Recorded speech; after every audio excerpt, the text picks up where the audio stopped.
جب دل چاہے وہ کر سکتے ہیں کیونکہ ان کے پاس طاقت ہے،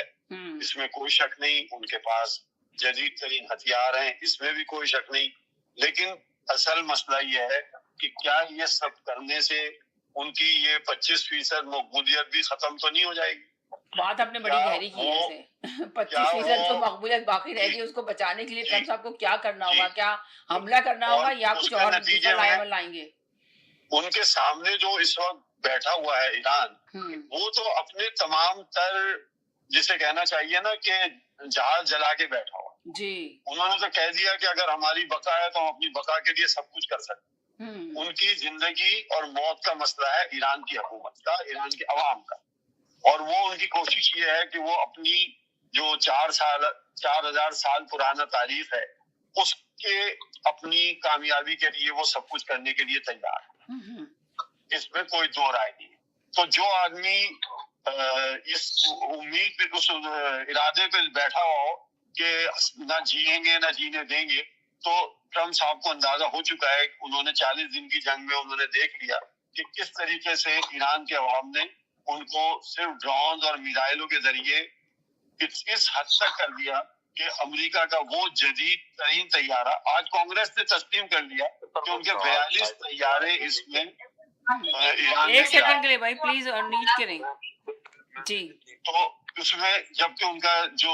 اسٹریٹن طیارہ ہے 35 وہ بھی پہلی دفعہ کسی جگہ کسی ملک نے گرایا، جس طریقے سے پاکستان نے رافیل کو گرا کے تاریخ رقم کی تھی، اسی طریقے سے ایران کی کمزور ترین فضائیہ نے ان کے ان جہازوں کو بھی تباہ کیا۔ تو ان کی پوری کوشش ہے کہ یہ کچھ توسیع کر دیں، کچھ آگے کر دیں، اس حوالے سے وہ چاہ رہے ہیں کہ کہیں زور زبردستی کوئی ایسا لائعمل طے ہو جائے کہ وہ دنیا کے سامنے اور امریکن عوام کے سامنے خصوصاً فاتح بن کے جنگ سے باہر نکل آئے، لیکن نظر نہیں آتا کہ ایران ان کو کوئی ایسا موقع دے رہا ہے کہ وہ اس جنگ سے فاتح بن کے نکلے۔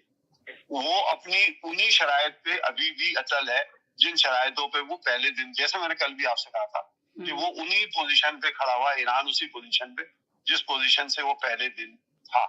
اور ان کی جو اسٹریٹجی ہے وہ بدستور اسی چیز پہ قائم ہے کہ نہ آپ نئے ارمس کو کسی دوسرے کے کنٹرول میں دیں گے،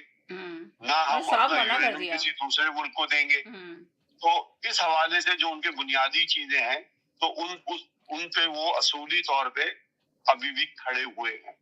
لیکن جس طریقے سے پاکستان موومنٹ کر رہا ہے، پاکستان جو جس طریقے سے پاکستان کی قیادت ان کو کسی نہ کسی طریقے سے پیغام رسانی کے ذریعے اور پھر موجودہ صورتحال کے ذریعے جو ان کو بتانے کی کوشش کر رہی ہے یا سافٹ کارنر بنانے کی کوشش کر رہی ہے یا ان دونوں ممالک کو قریب لانے کی کوشش کر رہی ہے، اس کے نتائج پہ اس وقت جو اگر دیکھا جائے تو عالمی سیاست اس وقت اس سفارتکاری کے ذریعے بیٹھی ہے، اور اس میں ایک بہترین کردار، ایک بہترین پاورفل یا طاقت کا زور جو ہے وہ چائنا کی طرف سے پاکستان کو بیک کی طور پہ ملا ہوا ہے، پشت پہ چائنا کا بھرپور سپورٹ ہے پاکستان کے اس تمام تر عمل کے لیے، کیونکہ آپ یہ دیکھیں کہ ابھی بھی پاکستان کی قیادت کو اور ایران کی قیادت کے درمیان وہ ہم آہنگی موجود ہے جو کسی دوسرے ملک کے ساتھ ان کی نہیں۔ جس طریقے سے پاکستانی قیادت کو وہ ویلکم کرتے ہیں یا پاکستان کے بیانات کو یا پاکستان کی چیزوں کو ایران کی قیادت خوش آمدید کہتی ہے، وہ کسی دوسرے ملک کے حوالے سے آپ کو نظر نہیں آئے گی، جس میں ایران اور رشیا کی بات کی میں بات کر رہا ہوں۔ ایران جو ہے وہ چائنا اور رشیا کے بعد جو اس وقت سب سے سامنے فرنٹ پہ کھڑا ہوا ہے وہ پاکستان ایران کے ساتھ ہے۔ تو اور اس حوالے سے آپ یہ دیکھیں جیسے کل بھی میں نے کہا تھا کہ محسن نقوی صاحب وہاں پہنچے ہوئے ہیں اور ایک کنفرم خبر نہیں ہے ابھی بھی، لیکن ایک اندر خبر یہ ہے کہ شاید عاصم منیر یا تو پہنچ گئے ہیں یا پہنچنے والے ہیں، یا تو اس دورے کو خفیہ رکھا جا رہا ہے یا وہ پہنچیں گے۔ یہ ممکنات میں سے ابھی بھی یہ چیز باقی ہے، ابھی اس کی کوئی مصدقہ اطلاعات نہیں آئی ہیں۔